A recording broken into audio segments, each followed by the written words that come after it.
Good afternoon, everybody.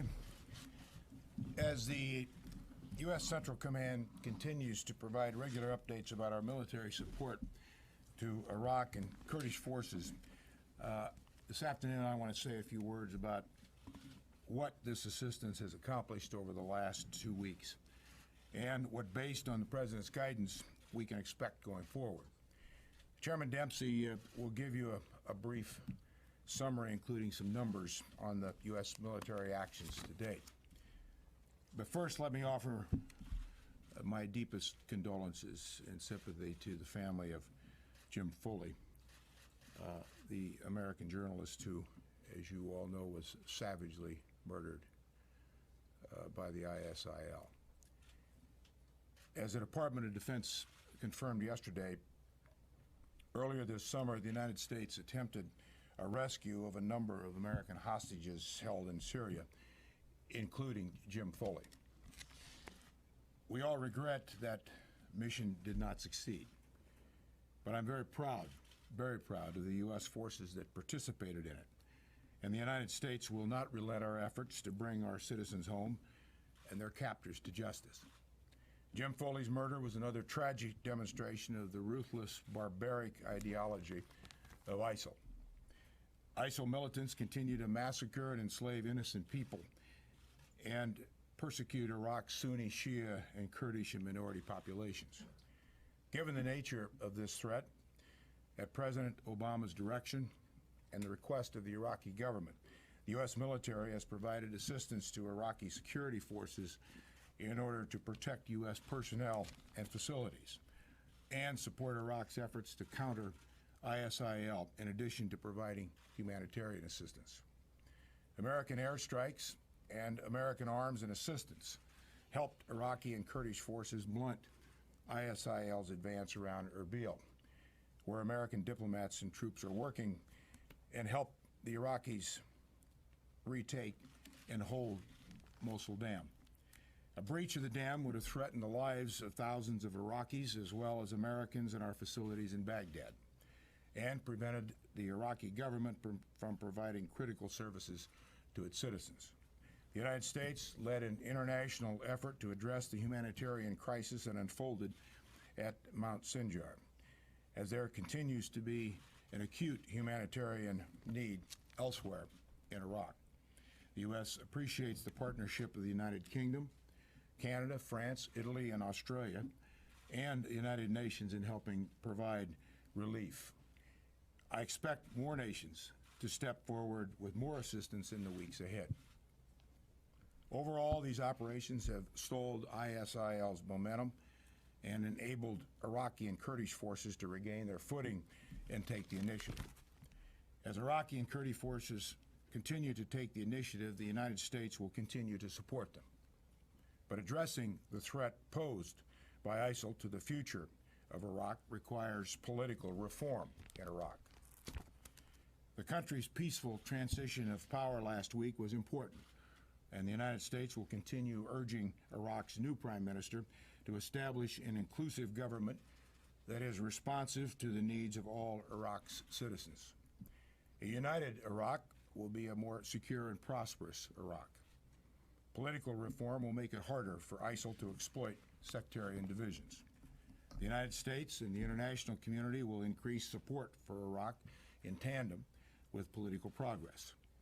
The President, the Chairman, and I are all very clear-eyed about the challenges ahead. We are pursuing a long-term strategy against ISIL because ISIL clearly poses a long-term threat. We should expect ISIL to regroup and stage new offensives, and the U.S. military's involvement is not over. President Obama has been very clear on this point. Our objectives remain clear and limited: to protect American citizens and facilities, to provide assistance to Iraqi forces as they confront ISIL, and to join with international partners to address the humanitarian crisis. With that, I'll ask Chairman Dempsey for his comments, and then we'll take questions. Thank you. Thank you, Mr. Secretary. As most of you know, I just returned on Sunday from a trip to Vietnam. And today I have my counterpart from Singapore visiting. On Vietnam, it was quite remarkable to be in Vietnam 40 years after our departure from Vietnam to discuss opportunities for a new relationship, building on our historical investment and the incredible sacrifices of those who served there. My engagements in the region reinforce that we have our shoulder behind the rebalance to the Asia-Pacific, even as our military confronts challenges in other parts of the world. In fact, on Sunday, I'll depart for Afghanistan. Which brings me to Iraq. Under the command of General Lloyd Austin at U.S. Central Command, our efforts in Iraq have included, to date, 7 humanitarian airdrop missions delivering 636 bundles of food, water, and medical supplies. More than 60 intelligence, surveillance, and reconnaissance sorties daily, each day. And to date, 89 targeted airstrikes conducted by United States Air Force and United States Navy aircraft. These airstrikes have protected U.S. persons and facilities and helped prevent humanitarian crisis. As Iraq's political future takes shape, I'd emphasize that enduring stability will depend on achieving a credible partner in the Iraqi government that must commit to being much more inclusive with all of its population than it has been thus far. And with that, I'd be happy to take your questions. Bob? Secretary, in your comments you mentioned that ISIL's momentum has been stalled recently, and you said that nonetheless you expect them to regroup. My question is why not go after ISIL where they started, which is in Syria? I know that you've described a strategy of enabling the Iraqis, both politically and militarily, to roll back their gains in Iraq, but they do have the sanctuary in eastern Syria. What is the strategy if it's not to go root them out from where, inside Syria? Why not go that route? Well, first, going back to your point about my statement on what our objectives are, which I just restated in my statement. I would also say, in addition to that, and I think the President has been very clear on this, that we continue to explore all options regarding ISIL and how best we can assist partners in that area, the Middle East, and particularly in Iraq, against ISIL. You all know that in the President's request in OCO for a $5 billion anti-terrorism fund, there was $500 million in there to assist the moderate opposition. So that's what we're looking at, that's what we're doing, and we will continue to stay focused, as I said, on what we're doing now and exploring all options as we go forward. The options that you refer to include airstrikes across the border. Like I said, we're looking at all options. Barbara? I wanted to ask both of you specifically on the hostage rescue mission. You both have talked extensively over the years about protecting classified information. Even if you were told that the news media was going to publish an article, which is what the State Department says, you revealed it because you thought the media was going to publish something. Why specifically did both of you, please both of you answer, why did you think it was a good idea to officially acknowledge in detail a classified mission about a hostage rescue when there are still American hostages there? Are you worried that this has risked other hostage lives? Will you now have a leak investigation? And was this an intelligence failure, this mission? But why did you both think it was a good idea to do this? No one's ever seen either of you do this before. Why do we think it was a good idea to Publicly acknowledge a classified mission for a hostage rescue. Well, a statement came out of this building about it last night. Well, to start with, there were a number of news outlets that were aware of the action, of the raid, and it was a decision made by the administration, which we concurred with, to address the mission, recognizing everything that you said. There's always risk. There continues to be risk in every action or inaction we take. Also, the administration had informed the families of the hostages of this effort. So it was the decision, and it was unanimous, that we should, in fact, acknowledge this effort without going into any of the specifics of it, which we, as you know, will not. As to your question on was this a failure of intelligence, no. The fact is you all know, intelligence doesn't come wrapped in a package with a bow. It is a mosaic of many pictures, of many factors. The enemy always has a say in everything.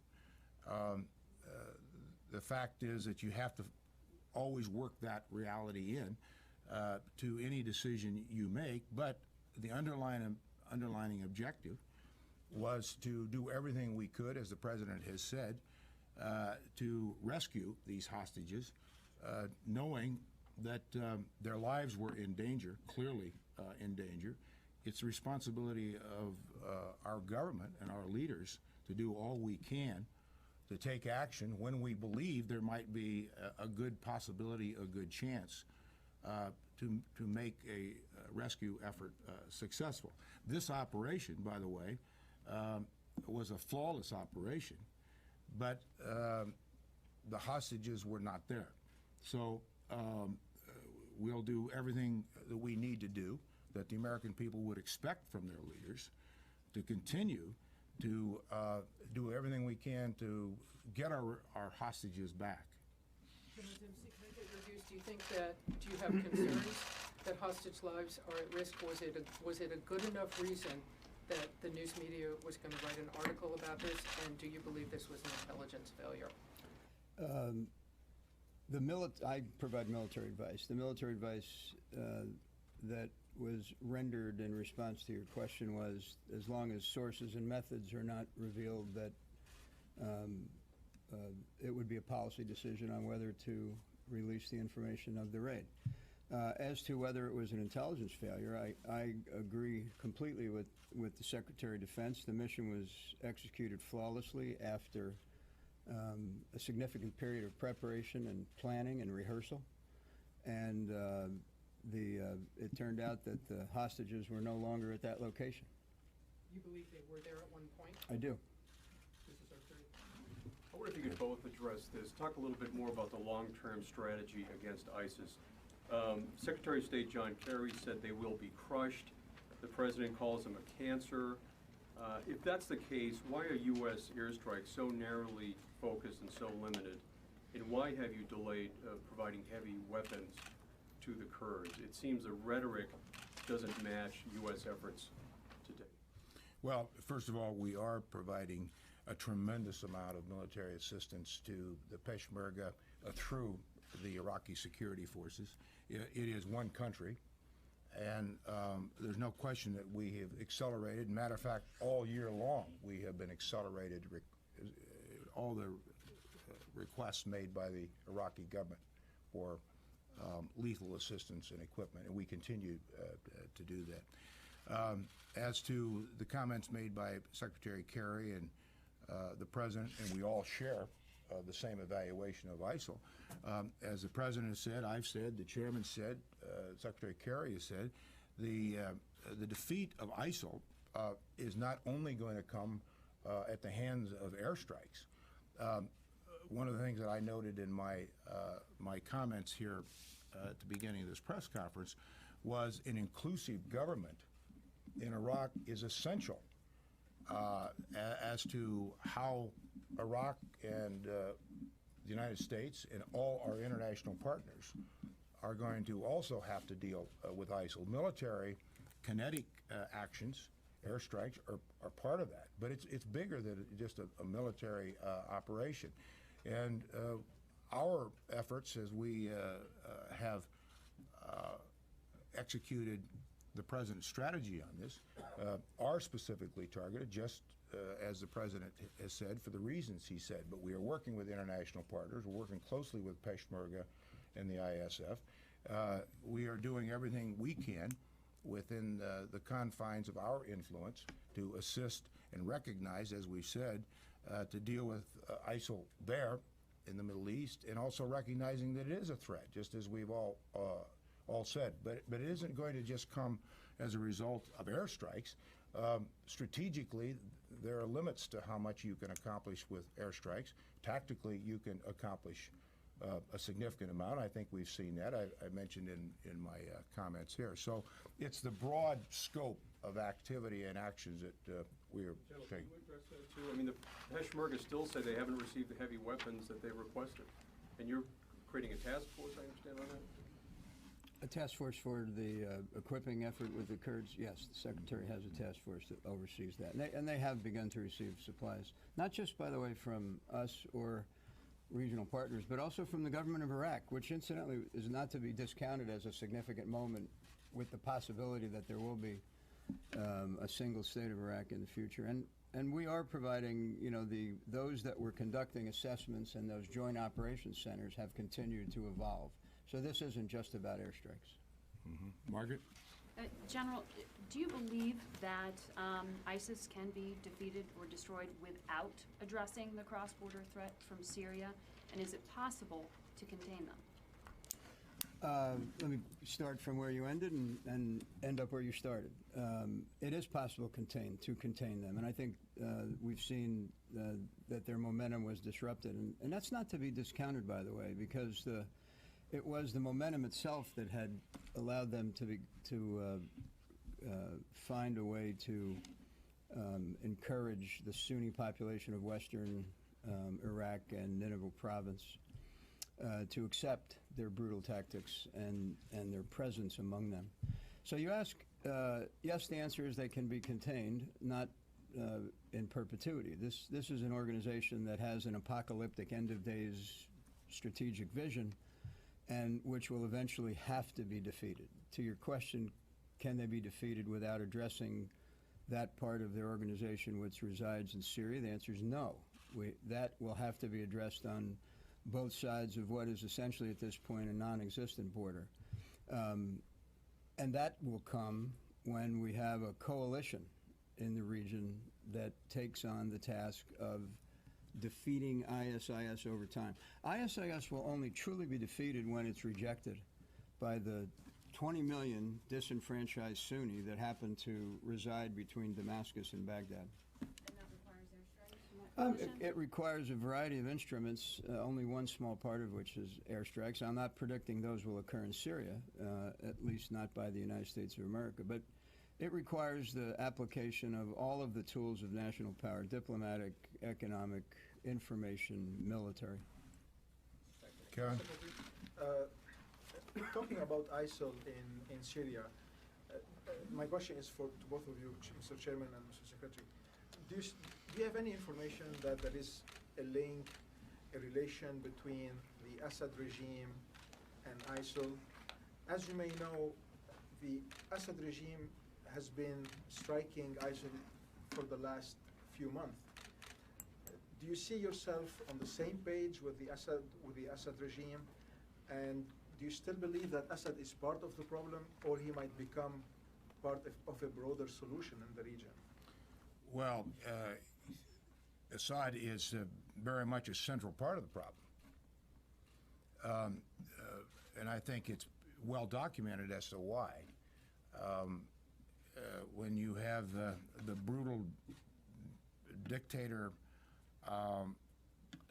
of Assad and what he has done to his own country, which perpetuated much of what is happening and has been happening in Syria. So he's part of the problem and is much a part of it as probably the central core of it. As to your question regarding ISIL and Assad, yes, they are fighting each other, as well as other terrorist groups, very sophisticated terrorist groups in Syria. He is absolutely part of the problem. Kevin? So can you address the charges of mission creep with Iraq, going beyond helping humanitarian, beyond protecting Americans, to directly going after ISIL, whether through the Iraqis or not. Does the Pentagon believe it has the authority? Have you talked to the General Counsel for what you're doing now, or do you need any kind of additional or different type of authority going forward for what you would like to be able to do? Well, to start with, the President's been very clear on mission creep, and he's made it very clear that he will not allow that. This is why he's been very clear on what our mission is. We comply with the War Powers Act and in foreign Congress on how many people we have. Of course, we consult with our counsel all the time on do we have the domestic authority, do we have the international authority on all actions, as we do on everything we do. But again, I refer you back to the President's comments on mission creep. This is not about mission creep. Tony? I want to ask you to talk directly to the American public. Should the American public be steeled for another long, hard slog against ISIS? Mr. Secretary, in July, you painted them as an imminent threat. Not even George Bush, when he was hyping the road to a war in Iraq, called Saddam Hussein an imminent threat. He called it grave and gathering. General Dempsey, you talked about defeating ISIL over time. Should the public start getting prepared for another long, hard slog, like Secretary Rumsfeld talked about, fighting al-Qaeda in the fight to eliminate ISIL? Well, as to the comment about an imminent threat, I think evidence is pretty clear. When we look at what they did to Mr. Foley, what they threatened to do to all Americans and Europeans, what they are doing now, I don't know any other way to describe it other than barbaric. They have no standard of decency, of responsible human behavior, and I think the record's pretty clear on that. So yes, they are an imminent threat to every interest we have, whether it's in Iraq or anywhere else. You've heard me speak, I think, about the fact that we've gone from a narrow focus on al-Qaeda to the recognition that in the aftermath of the Arab Spring and these disenfranchised populations that I've described, a lack of governance and sanctuary, failed states, declining nationalism, you've heard me talk about all that, that we actually have groups that now kind of are loosely connected, in some cases affiliated, that run from Afghanistan across the Arabian Peninsula into Yemen, to the Horn of Africa, and into North and West Africa. So in general, the conflict against those groups, most of which are local, some of which are regional, and some of which are global in nature, that's going to be a very long contest. It's ideological. It's not political.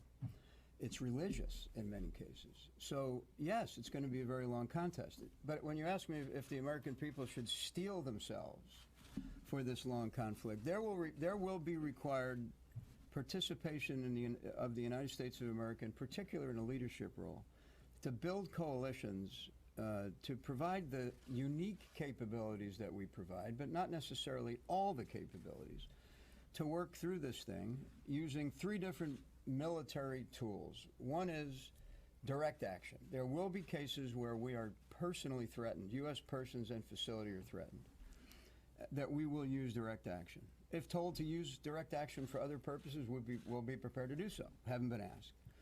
The second one is building partner capacity, and that's really where this has to reside. We've got to have them take ownership of this, because, frankly, if we own it, they're not going to be that interested in it. And then the last one, of course, is enabling, which is to say enabling our partners, which is what you see us doing somewhat now in Iraq with both the Iraqi security forces and the Peshmerga. And I think you'll see that enabling function used as well. Can I follow up on Tony's, please? You know, you were talking about this threat and a war-weary America. And I think most Americans are asking, well, what is the ISIL threat to us here at home? Could either of you describe the terrorist threat that ISIL represents to Americans? And And should Americans, again, to follow up on Tony, should they be prepared for a perpetual war on terror? Well, I'll take the first run at it, and Marty can respond as well. Jim, what happened in this country on 9/11, 2001? When you ask the question about should Americans see this as any kind of a threat, imminent threat, or what's the issue? This is in Iraq. I doubt if there were many people that would have thought there was much of a threat the day before 9/11. Now, that happened a few years ago. This country is far better prepared today in every way for this. But terrorism is not new to the world.